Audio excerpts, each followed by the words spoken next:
Assalamualaikum warahmatullahi wabarakatuh. Selamat siang anak-anak semua. Semoga semua dalam keadaan sehat walafiat tanpa kekurangan suatu apapun dan tetap semangat. Ketemu lagi dengan saya Bapak Dedi Ernah Putra. Pada kesempatan kali ini kita belajar di materi prakarya ya, kelas 9 di SMP Negeri 2 Bagan Sineba dengan proses pembelajaran jarak jauh. Pada kesempatan kali ini kita akan masuk di materi kerajinan berbasis media campuran. Dan sebelum kita memulai proses pembelajaran ini, mari sama-sama kita berdoa sesuai dengan kepercayaan dan agamanya masing-masing. Semoga Allah Subhanahu wa Ta'ala, Tuhan yang Maha Kuasa, selalu melindungi kita dimanapun kita berada, terutama dari wabah virus COVID-19. Berdoa dipersilahkan.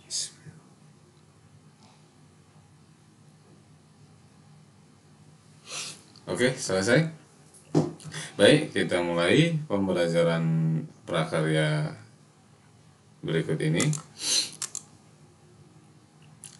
Di materi proses ya, kerajinan. Apakah kamu tahu yang dimaksud dari pembuatan kerajinan yang dibuat dengan strategi perubahan seperti menggunakan bahan berbasis media campuran? Beberapa alasan yang dapat dikemukakan adalah yang pertama itu adanya kekurangan bahan baku atau memanfaatkan bahan baku yang tidak banyak jumlahnya. Jadi bahan utama daripada kerajinan itu mengalami pengurangan ya, jumlahnya, maka itulah salah satu faktor alasan adanya kerajinan berbasis media campuran. Yang kedua, menghindari bentuk yang monoton. Terkadang ya sifat manusiawi ya, melihat produk hanya itu aja. Ada timbul rasa ya cuma itu aja, bosan ya, atau kurang menarik ya di situ. Jadi maka dicetuskanlah ada kerajinan yang dibuat dari bahan berbasis media campuran. Yang ketiga, meningkatkan estetika pada tampilan produk ya. Estetika tampilan produk, nilai keindahan ya dari sebuah produk itu. Jika dengan satu bahan aja dia kurang menarik, tetapi setelah diberi bahan campuran, maka nilai keindahan dari sebuah produk itu semakin nyata.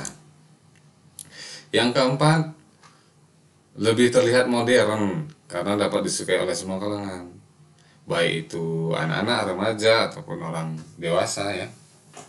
Jadi mengikuti zaman lah. Dulu contohnya kursi itu hanya kayu, hanya rotan saja. Tetapi sekarang sudah dipadu dengan adanya dicampur dengan mani-mani atau hiasan lain atau bahan lain seperti logam atau perak dan lain sebagainya. Jadi lebih terlihat kekinian ya, bahasa sekarang kekinian. Selanjutnya, tujuan dari pembelajaran kerajinan berbasis media campuran ini, kamu semua diharapkan dapat ya atau bisa menyatakan pendapat tentang keragaman karya kerajinan berbasis media campuran sebagai ungkapan rasa bangga terhadap wujud rasa syukur kepada Tuhan dan bangsa. Ya, kita bersyukur ya, beraneka ragam bahan di negara Indonesia ini harus kita olah, kita buat menjadi sebuah karya yang bernilai tinggi. Selanjutnya, kamu juga diharapkan dapat memahami pengertian, sejarah, jenis, sifat, dan dari karakteristik kerajinan berbasis media campuran berdasarkan rasa ingin tahu dan peduli lingkungan. Maksudnya bagaimana? Ada rasa ingin tahu. Wah, kalau begini dibuat seperti ini bagaimana ya, seperti itu. Dan peduli lingkungan, contohnya kita manfaatkan bahan-bahan yang sudah termasuk kategori limbah dari sampah ya, tapi kita olah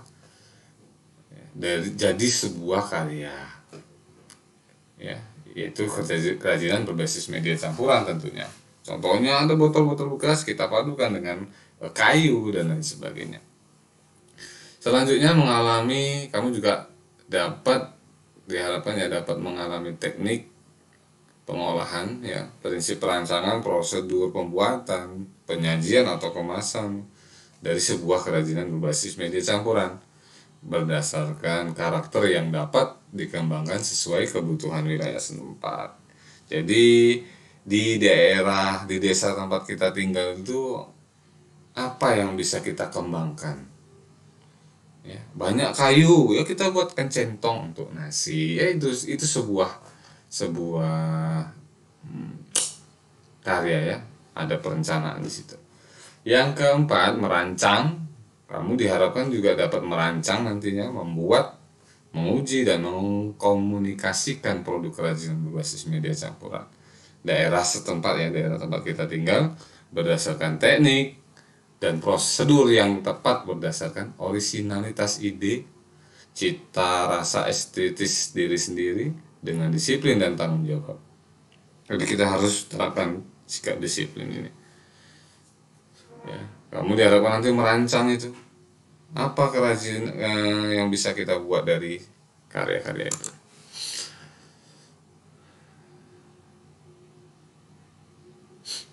Selanjutnya, buku yang kita pakai ya, sumber belajar yang kita pakai ya, ada buku paket ke-13. Kamu bisa download, cari di situ buku paket ke-13 atau nanti Bapak kasih linknya. Yang kedua, bisa dari media internet. Internet itu luas, jadi manfaatkan paket data atau kuota data yang kita dapat atau yang kita miliki dengan hal-hal positif, yaitu untuk sumber belajar. Bukan hanya materi prakarya, tetapi segala materi pengetahuan itu ada, bisa kita cari dengan bantuan jaringan internet ini. Banyak beberapa website ya, alamat-alamat website yang menyediakan materi itu. Jadi kita cukup gunakan searching ya, apa yang kita cari.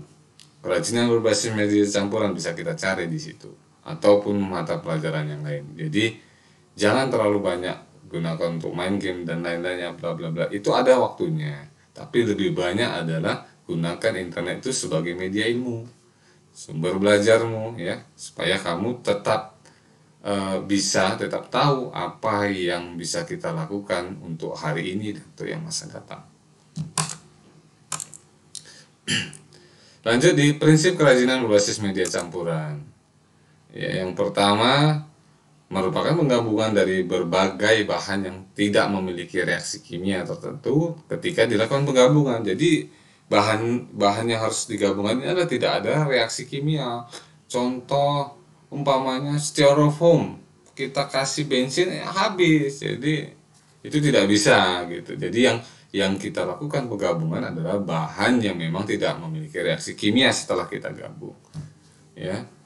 Misalnya bahan yang dapat digunakan berbuat bahan terkikis atau berkarat. Jadi kerajinan dari besi dengan air ya berkarat kan gitu. Yang kedua, bahan yang digunakan terdiri berbagai jenis, bukan hanya satu. Itulah prinsip dari kerajinan berbasis media campuran. Tidak hanya satu jenis bahan yang ada, tetapi minimal ada 2 bahan di situ. Ya, bisa lebih, tergantung kepada rancangan kebutuhan dari produk kerajinan yang kita buat, tergantung ya. Jadi kita buat bahan, contoh centong nasi, tapi kita buat dari ada campuran plastik di situ, kayu ya, nanti begitu kena panas ya, yang plastik ini bisa meleleh dan produk itu akan rusak gitu. Yang ketiga, bahan dapat terdiri dari bahan homogen atau heterogen. Misalnya bahan alam dengan bahan alam, bahan buatan dengan bahan buatan. Tapi tidak menutup kemungkinan bahwa bisa dipadukan bahan alam dengan bahan buatan. Kembali kepada poin 1 tadi, yang penting tidak memiliki reaksi kimia tertentu. Ya. Yang keempat, masing-masing bahan memiliki karakteristik sendiri yang saling mendukung supaya terwujudnya nanti keindahan setelah dipadukan menjadi sebuah karya. Bukan malah memperburuk nilai keindahannya, tapi sebaliknya dia harus menimbulkan nilai keindahan atau estetika. Selanjutnya yang kelima, penggabungan bahan yang dilakukan harus dapat menyatu dengan bahan yang lainnya sehingga terjadi kesatuan yang harmonis, tidak ada kontras di situ ya. Gitu. Kemudian di pengertian kerajinan berbasis media campuran. Apa yang dimaksud dengan kerajinan berbasis media campuran?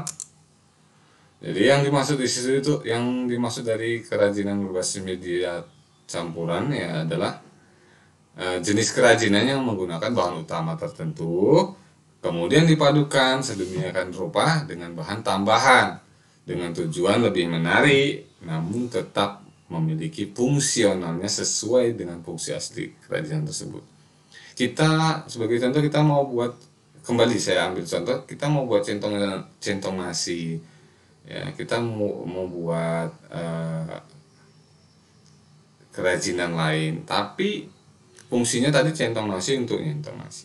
Jangan setelah kita tambahkan bahan lain dia berubah fungsionalnya, bukan sebagai centong nasi tapi menjadi hiasan gitu. Kan sudah tidak sesuai dengan fungsinya gitu. Jadi jika kita buat bahan dia itu memang tujuannya hiasan, pada saat setelah dicampur dengan media lain atau bahan lain dia tetap menjadi sebuah hiasan. Ya. Selanjutnya, selain agar lebih menarik, alasan lain pembuatan kerajinan berbasis media campuran untuk menghemat bahan baku. Bahan baku contoh kayu aja, kayu sekarang sudah berkurang jumlahnya seiring dengan adanya penebangan liar dan tanpa adanya penghijauan. Ya, reboisasi, tidak ada penanaman kembali, tetapi asik ditumbang, tapi tidak ditanam. Terakhir, bahan baku semakin langka, nilai bahan itu semakin tinggi.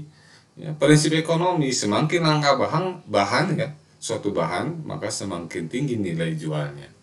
Dan kita untuk UMKM khususnya yang membuat produk kerajinan menengah itu akan kesulitan terakhir. Maka banyak perusahaan UMKM yang gulung tikar atau bangkrut karena harga bahannya sudah meningkat diselingi dengan kelangkaan itu tadi.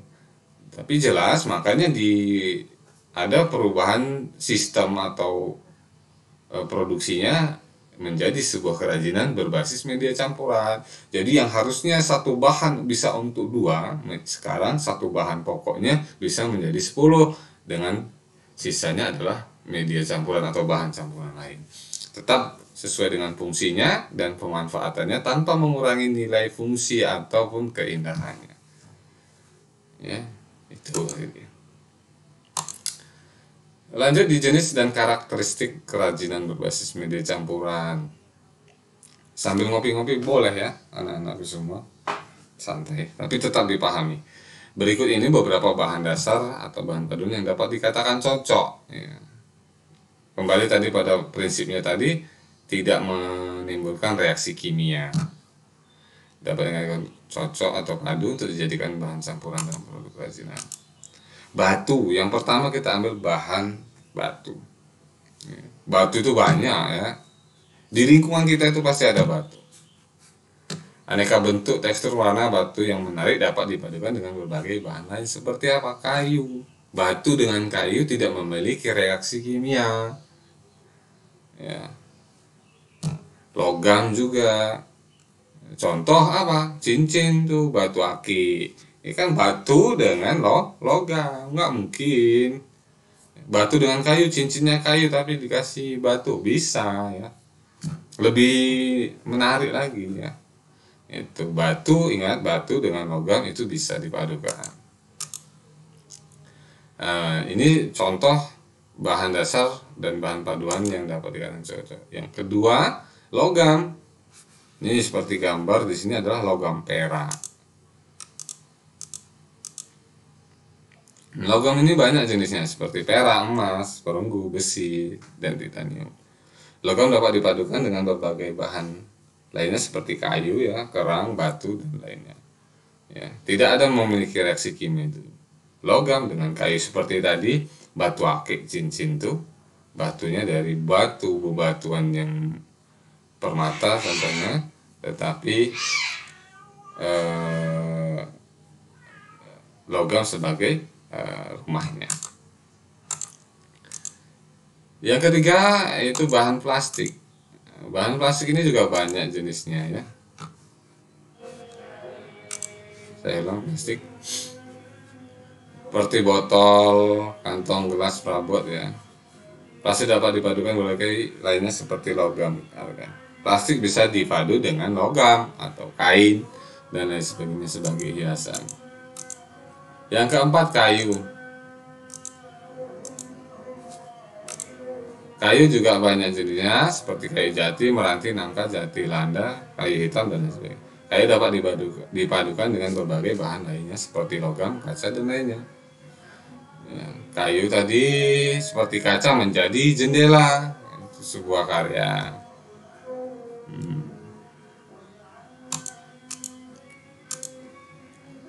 Yang kelima, keramik. Sifat keramik itu rapuh dan mudah pecah. Maka keramik dapat dipadukan dengan berbagai bahan lain yang bersifat lembut atau ringan, tidak merusak, seperti kain, rotan, kertas, atau karton, ya, dan lainnya.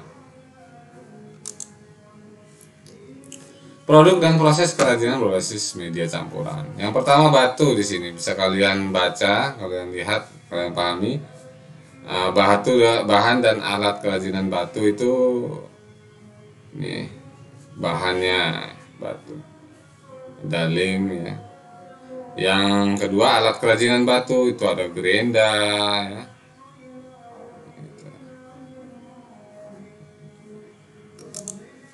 Selanjutnya, logam. Bahan kerajinan logam itu ini ya, ada perak, besi, ya, emas ya.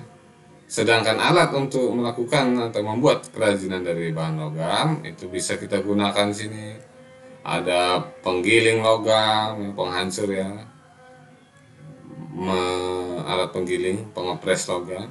Ada patri ya untuk emas ya, tang lancip untuk memegang, dan ada penjepit. Selanjutnya, plastik. Bahan yang digunakan ya beberapa plastik bekas dari botol-botol minuman atau dari bahan-bahan yang sudah pecah ya. Sedangkan alat kerajinan dari plastik itu ada di sini, mesin penggiling ya, penggiling plastik, gunting dan lain sebagainya. Lanjut ke kayu. Bahan kerajinan ya jelas dari kayu ya, yang sudah diolah dari prosesnya tetap penebangan hutan ya. Tapi ingat, jangan lupa menebang hutan perbarui, menebang kayu perbarui ya, supaya ekosistem tetap terjaga. Alat kerajinan kayu ya, ini yang paling banyak kita jumpai, gergaji ya, mesin bubut kayu ya, amplas, jenis-jenis aneka gergaji ya. Keramik, bahannya biasanya tanah-tanah liat. Sekarang sudah banyak buatan ya yang diolah menjadi seperti tanah liat. Sedangkan alat kerajinan keramik di sini ada banyak, ada gilingan ya, alat putar, alat potong, alat tungku pembakaran ya.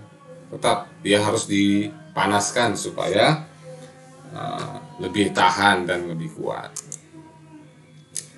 Lanjut di kemasan kerajinan berbasis media campuran. Kemasan artinya sentuhan akhir. Jadi sebuah produk kita sudah buat, produk akhirnya apa? Kemasan. Bisa dari plastik, bisa dari kotak dan lain sebagainya. Sesuai dengan jenis kerajinan yang kita buat dan ukurannya kan gitu. Ini penting ya. Contoh kita buat kerajinan tisu, kotak tisu ya, harus kita bungkus plastik supaya lebih aman dari debu, kotoran dan lain sebagainya. Yes, lebih rapi ya gitu. Jadi itu tujuan kemasan itu. Selanjutnya, contoh proyek kerajinan berbasis media campuran. Yang tahap pertama itu kita butuhkan adalah perencanaan. Kita mau buat apa? Kita harus rencanakan tuh ya. Rencana itu dari mana? Analisis kebutuhan di rumah. Centong nasinya rusak, patah. Di rumah ada kayu. Itu ya. Jadi kita butuh untuk centong nasi. Bisa, makanya kita buat, kita ilustrasikan, baru keluarlah ide gagasannya buat centong nasi. Kita buat aja centong nasi. Selanjutnya yang kedua, membuat sketsa. Contoh centong nasi kita itu patah, mau kita buat baru, iya kita buat sketsanya, kita gambar. Selanjutnya pelaksanaan, menyiapkan alat dan bahan, itu yang pertama ya. Sebelumnya kita menyiapkan alat dan bahan. Yang kedua, membuat sketsa karya dulu ya, alat-alat bahannya yang kita siapkan, baru kita buat sketsa karyanya sampai kita dapatkan ya, karya terbaik dari sketsa tadi, sketsa yang paling bagus dan paling menarik untuk kita buat. Terakhir di finishing atau tahap akhirnya, pengujian produk. Coba kita buat centong, kita pegang, kita minta respon dari orang lain, bagaimana, apakah pegangannya sudah nyaman centong tersebut ya, ataukah pada saat kita centong ada serat-serat kayunya yang ketinggalan di nasi tadi ya. Jadi harus kita uji dulu. Setelah memang aman, barulah kita lakukan pengemasan produk serta kita tentukan nilai jualnya. Produk yang kita buat ini bisa kita jual dengan harga berapa, dengan perhitungan modal ya. Tetap hitung dulu modal kita membuat, waktu dan tenaga, upahnya tadi, barulah ketemu nilai jual. Berikut ini contoh-contoh produk kerajinan berbasis media campuran ya.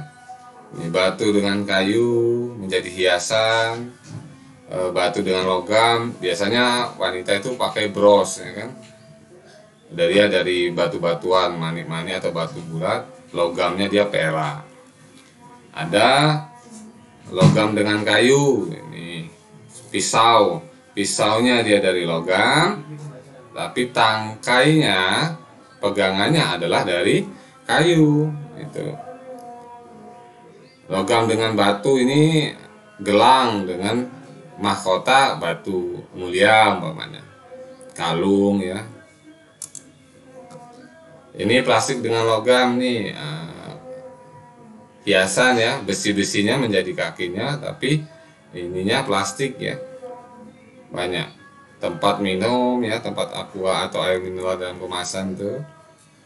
Ini kayu dengan logam ya, menjadi hiasan. Kalau hanya dia ikan, miniatur ikan ini atau hiasan ikan ini kayu hitam saja tanpa ada hiasan lain, ya tidak akan terlihat menarik ya. Gitu. Makanya dipadukan dengan bahan logam supaya lebih menarik. Ini keramik dengan kain ya. Keramik ini sebagai menjadi kalung ya. Teko, keramik dengan rotannya sebagai pegangan tangkai. Oke, mungkin itu yang bisa Bapak sampaikan pada materi kerajinan berbasis media campuran. Untuk selanjutnya, tugas dari kerajinan berbasis media campuran, ada 2 tugas di sini ya, yang harus kamu selesaikan dalam satu bab ini. Yang pertama, tugas pertama individu, sifatnya adalah perorangan. Analisa produk kerajinan berbasis media campuran, amati gambar. Kamu bisa lihat di media atau internet. Produk kerajinan pada gambar apakah tergolong karya kerajinan berbasis media campuran? Amati dengan baik dan buatlah analisa. Apa kesan yang kamu dapatkan? Jadi kamu lihat ini kerajinan berbasis media campuran, kamu analisis dari gambar itu. Ya. Lalu apa kesanmu? Menarikkah? Menyenangkankah? Atau membosankah? Atau membingungkankah? Ya? Selanjutnya perhatikan karya yang menjadi objek pengamatanmu. Bahan, kamu udah lihat gambarnya, bahan dan teknik apa yang terkandung pada karya itu yang kamu amati. Tentunya kamu harus foto itu, yang ada di rumah bisa kamu amati. Contoh ya, contoh ini. Nah, ini kita foto, kamu foto, lalu kamu analisis ini ya, berbasis media campuran yang bagaimana. Yang kedua, bahan dan teknik apa yang terkandung, bahannya apa aja di sini. Di dalamnya mungkin ada logam bekas kaleng, sarden, baru luarnya ada ini pita ya. Pita berarti bisa dari plastik, bisa dari lain ya, pelat. Baru tekniknya bagaimana, itu harus kamu jelaskan. Setelah itu karya ini tergolong kerajinan berbasis media campuran. Apa? Kayu dengan apa, atau logam dengan plastik ya. Yang ketiga, apa yang membuat karya tersebut berbeda dari yang biasanya? Jadi kenapa itu? Apa yang membuat ini beda dari biasanya? Lalu mengapa beda? Supaya nilai jualnya lebih tinggi. Selanjutnya tugas 2 ya, ini membuat secara kelompok maksimal 5 orang. Ingat, maksimal 5 orang. Buatlah sebuah produk kerajinan berbasis media campuran. Bahan yang digunakan adalah bahan yang terdapat di daerah tempat tinggalmu. Ingat, kerajinannya berbasis media campuran. Bahannya yang ada di sekitar. Lalu gunakan informasi dari hasil bedah buku sumber referensi dari internet yang kamu dapatkan sebelumnya. Perhatikan tahapan pembuatan produk dalam bekerja. Perhatikan keselamatan kerja ya. Jangan bermain-main dengan alat yang berbahaya. Contoh gerenda. Jangan bekerja sambil bermain, itu tidak bagus. Resikonya bisa celaka. Selanjutnya, uji karyamu sesuai fungsinya. Jadi buat ini contoh tempat pena atau tempat ballpoint ya. Ini bisa kita uji. Gitu. Jadi sesuai enggak? Lalu setelah kamu uji, buatlah kemasan sebagai karya yang untuk dipamerkan atau dijual. Jadi harus dikemas ya. Gitu. Jadi harus dikemas. Lalu buatlah laporan proses pembuatan beserta foto proses pembuatannya. Jadi dari awal kamu mengerjakan sebuah kerajinan itu harus kamu dokumentasi dan kamu kirim. Di mana kirimnya? Yang pertama diserah langsung boleh, sekolah boleh, tetap jaga protokol kesehatan, pakai masker, cuci tangan, ya, melalui classroom. Selanjutnya tugas 2 diserahkan juga secara langsung, bisa pakai video di YouTube bisa ya, atau kamu ini akan saya share di classroom. Jadi kamu bisa menggunakan classroom. Ya. Untuk tugas 1 saya kasih waktu 1 minggu dari hari ini, Senin tanggal 1 Februari 2021, dan tugas 2 minggu dari sekarang ya, 14 hari ke depan itu dikumpul. Oke, semoga cukup jelas. Apabila kurang jelas bisa ditanyakan nanti melalui grup WhatsApp. Oke, itu aja. Terima kasih anak-anak semua. Tetap semangat belajarnya. Semoga yang Bapak sampaikan bisa kalian pahami, kalian terima. Ya, bisa kalian buat produk-produk yang atau tugas-tugas yang sudah diberikan. Ingat, tetap jaga diri dan keluarga dari virus corona dengan GERMAS, Gerakan Masyarakat Hidup Sehat. Pakai masker kemanapun pergi, cuci tangan dengan air mengalir, makanan-makanan bergizi, jaga kebersihan lingkungan dari air, genangan air ya, bisa menyebabkan bibit-bibit nyamuk ya. Tidak merokok, karena merokok itu salah satu merugikan kesehatan. Dan jangan lupa tetap berdoa kepada Allah Subhanahu wa Ta'ala, Tuhan yang Maha Kuasa. Semoga kita semua dan keluarga-keluarga kita serta seluruh masyarakat Indonesia diberikan kesehatan dan keselamatan, terkhusus dari wabah virus COVID-19 atau Corona. Terima kasih. Wassalamualaikum warahmatullahi wabarakatuh. Salam sehat.